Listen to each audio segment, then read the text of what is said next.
Welcome to the Home Business Podcast with Richard Captain Henderson, publisher of Home Business Magazine, and Sherilyn Colleen, managing editor. This how-to show helps you successfully operate your home-based business. Greetings and welcome to the Home Business Podcast. I'm Richard Captain Henderson, your skipper at Home Business TV. And I'm Sherilyn Colleen, your co-host. Let's secure for sea and get underway. Mompreneurs, mothers who operate home-based businesses, are a huge segment of the trillion-dollar home-based economy.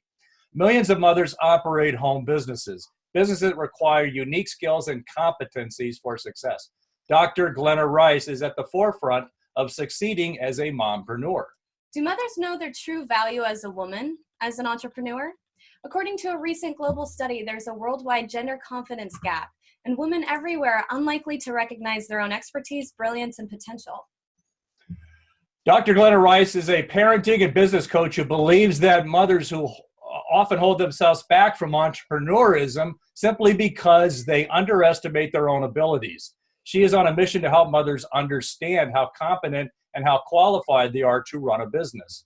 So greetings, Dr. Glenna Rice. Say hello to our podcast audiences.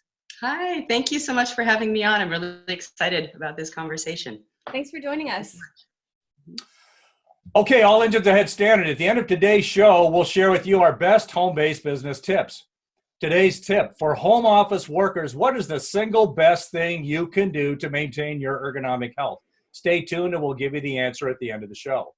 So Glenna, you talk a lot about how mothers need to be developed as entrepreneurs, and you focus a lot of your work on developing mothers into entrepreneurs. So Glenna, why is this so important to you? It's important, one, because I was one of those mothers, and to share that with other mothers, that it's actually something you can do and be, and you can change your life and start creating businesses at home and be a mompreneur. I was a single mom and started a physical therapy practice. I mean, when I became a single mom, I had to start making a lot more money. I had to start upping my business game. And there's a lot of mothers in those situations where they do require the income. They require, but it's not just the income they require. Their life requires often this other stuff in it. I mean, just being a stay-at-home mom is often not fulfilling enough for a lot of mothers. And like you were saying, a lot of mothers really don't know how to get started in a business, in a home business.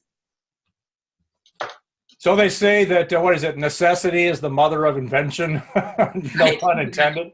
So, you had some needs where you had to increase income and a lifestyle change and some other things. And so that that was kind of the driving force. Did you just, before you got into that circumstance, did you just have you just like always wish, hey, I wish I had run a business, or, like the feeling you wanted to do something, entrepreneurism, or was it simply things changing and that you felt you needed to, make some changes and get for income and so forth? Well, I'm a physical therapist, and I'd been working in the field for years. I was not a stay-at-home mom all the time. And I went to a workshop, changed my skill level, and came back from this workshop, and I was like, this is what I want to do. I want to start my own practice and have a practice on my own. And I was pregnant with my third child at the time, so it all started at the same time. But it was a small little home business at the time. I had the 3 kids. They were little. I was very busy with their schedules. And then when we separated, that's when the game had to go up. I had to increase my business and my practice and get created as something that would actually support the family. So it's kind of a natural transition to what you had already been doing, which is typical of a lot of people that start home-based businesses.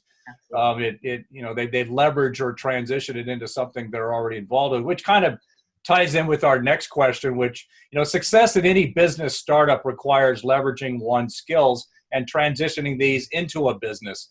Parents, develop unique skills through parenting. Glenna, what are some of the skills that parents develop that are also effective in a business they will start up?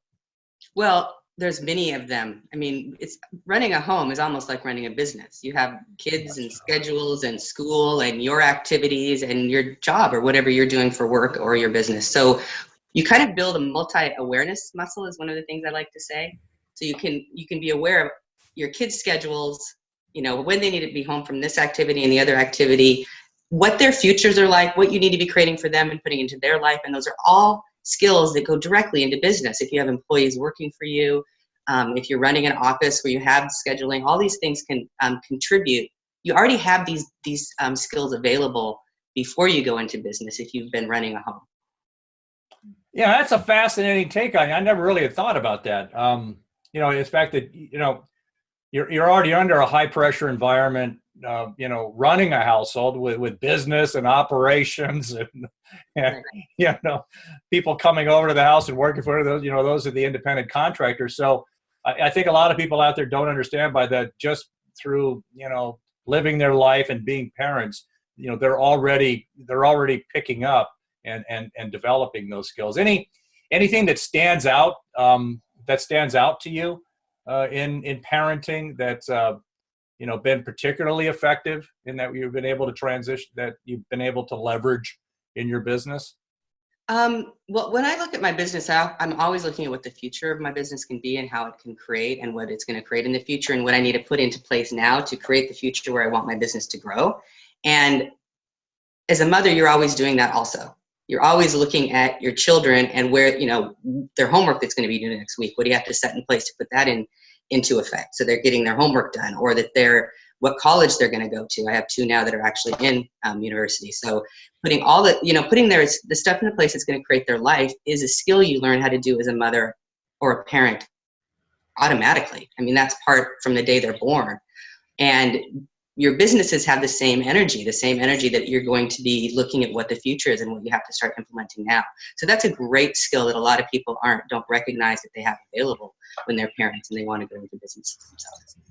Yeah, it sounds like there's a lot out there, and you gotta set priorities on it, and that, setting those priorities, that's a big thing you do every day, in your business, and carrying that energy too. So you said you had a couple of kids already in college. Any of them at USC? Or No, I have one down at UCSD in San Diego, and the other one's in Dublin, studying animation. And my youngest is 14. Oh, so she's not quite there. Any maroon and gold in her future? Pardon me, is there what? Any maroon and gold in her future? Or I see that. Yeah. Maybe, possibly. She's got lots of ideas. She's a big achiever. Oh, that's great. Hey, well, before moving on to our next topic, I'd like to highlight this show's sponsor, Cruises Inc. Make your life's work a vacation. Work from home selling cruises. Take the first step and reach out to one of their business opportunity specialists. In business since 1982 with 600 plus independent contractors. For more information, call 877-515-3470 or visit sellcruises.com or our podcast website for more information on sponsors. So you touched a bit on this already, but running a home business often means juggling other responsibilities on a day-to-day basis, such as children or caring for older or sick relatives. Glenna, what strategies have you used to balance the needs of your business and those of your children or family?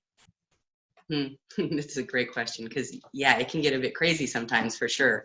One of the things I do is I kind of trust that my schedule is always going to work, right? That it's going to work out. And I ask this question, like, what's it going to take for everything to be in place today with total ease? That's a question I kind of just put out there.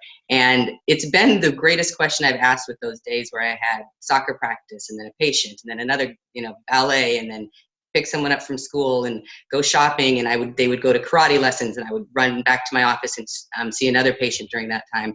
That if I had that in place, that it was going to work, and trusting that it was going to work, it always came into place seamlessly. So it's a question I would put out every morning, especially on days that I could look at my schedule and say, how am I fitting all of this in?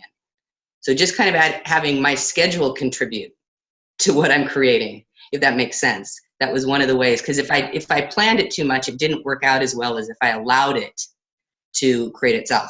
So then I would be able to fit in the grocery shopping in with the patient I was seeing in an easier way, so it would be seamless.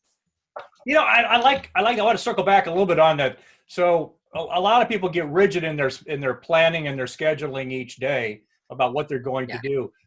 What I think I hear you're saying is that you have you have to juggle this parent and business, seamlessly together. And if you try too hard to actually schedule one or the other, you can kind of get some clashes. So you go into your day and see how it develops. Of course, you got to keep an appointment. You got probably a hard stop on a physical therapy appointment.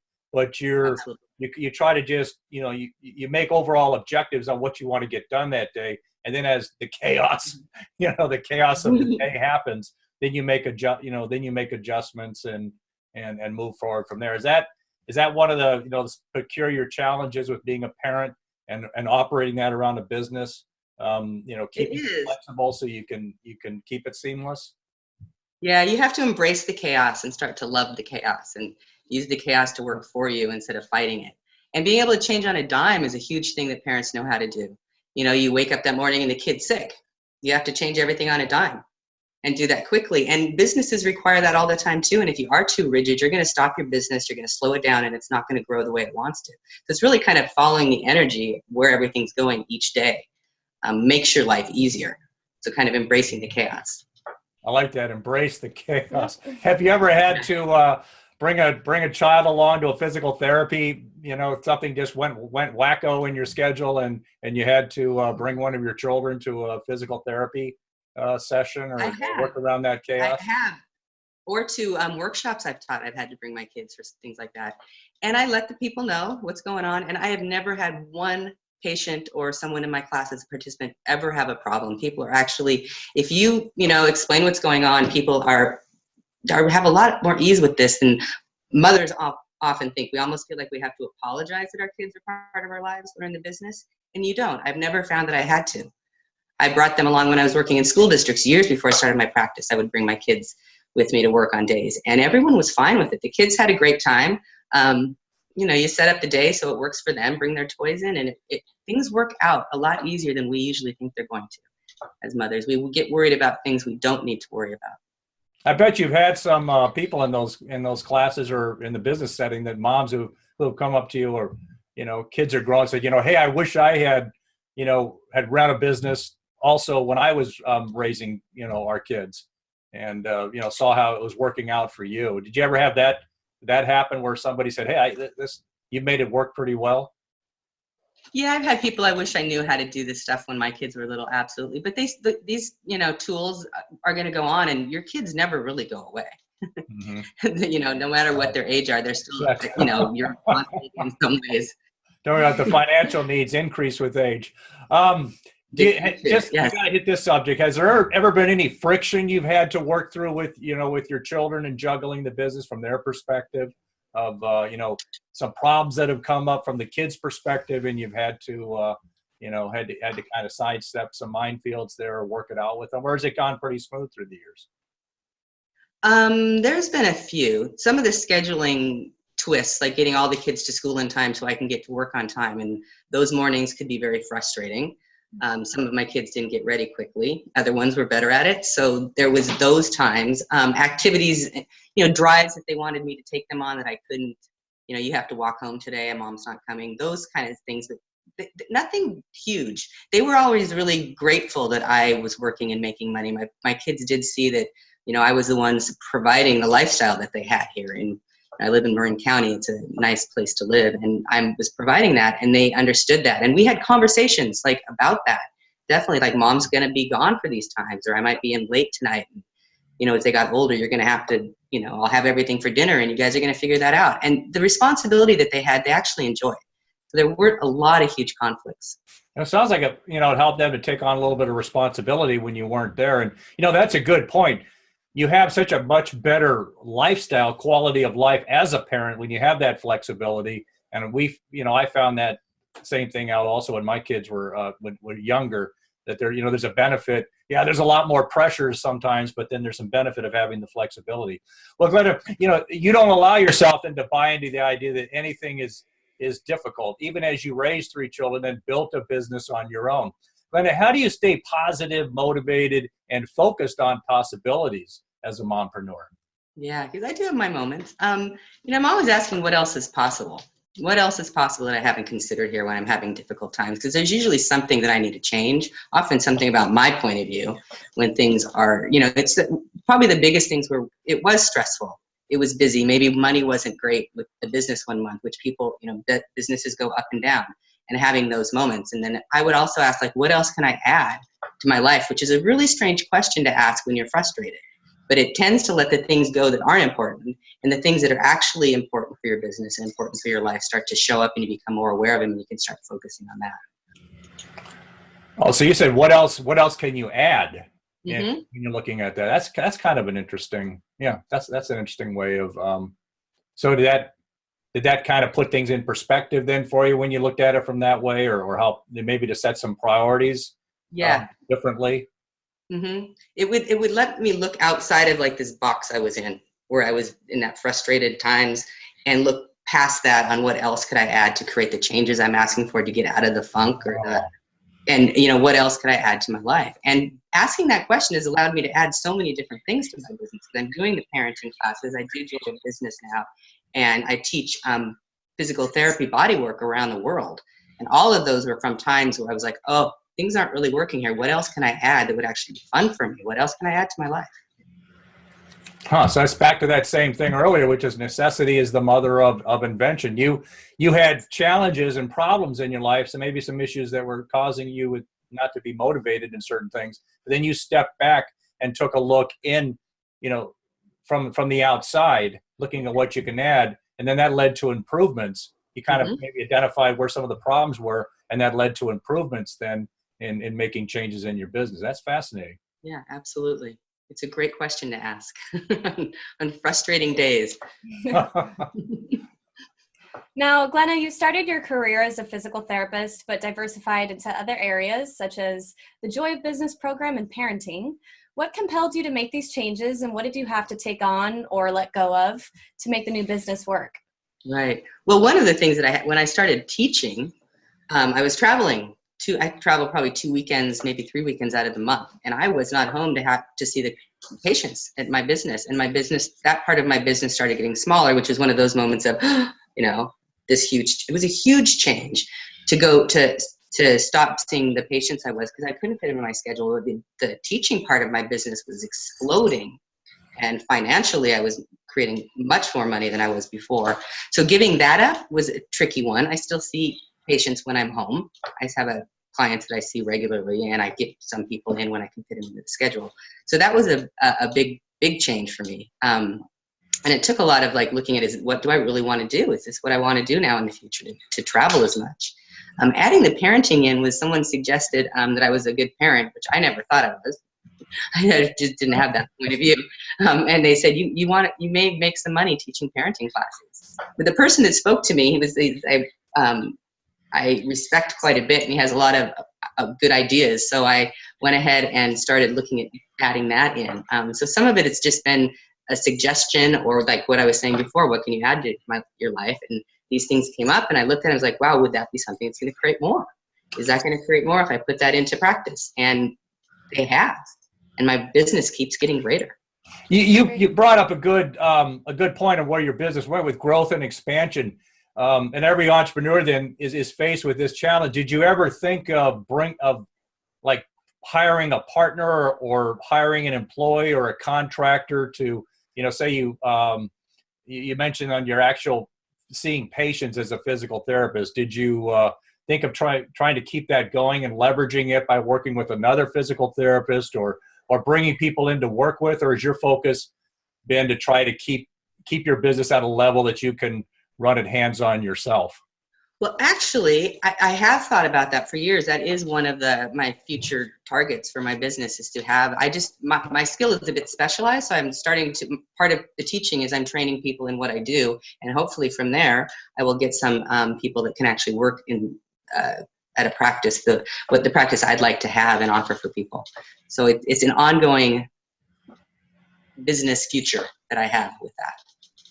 So you're managing the success now, but then you're setting a long-term some strategies to to grow and develop some of these key areas. Then that sounds like a good plan.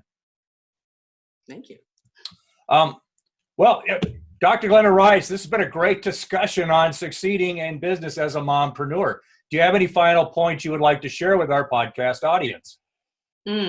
Yeah, for moms or parents out there, trust that you know what to do and what to be to create a business. Go for it. Jump off the edge. It's really about choosing and then going for it. And you can change on a dime. So choose, go for it. If it doesn't work, shift it around and choose again. Dr. Glenna Rice, thank you for being such a great guest on Home Business Podcast. Thank you for having me on. To learn more about Dr. Glenna Rice, visit accessconsciousness.com or visit our podcast website at homebusinessmag.com for more information. Okay, the answer to today's home business tip for home office workers: what is the single best thing you can do to maintain your ergonomic health?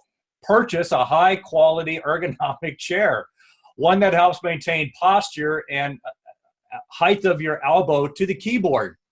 Simply making do with a kitchen table chair is penny wise and pound foolish. Thanks for joining us on this episode of Home Business Podcast. Share your feedback with us on Facebook, Twitter, Instagram, and at our website, homebusinessmag.com. Visit the website for information on advertising. Subscribe free to our newsletter. Please visit our sponsors. For more information, visit homebusinessmag.com or the Home Business Expo at homebusinessexpo.com. I'm Richard Captain Henderson saying anchors away. And I'm Sherilyn Colleen. We'll talk with you soon. Until then, make it a great home-based biz day.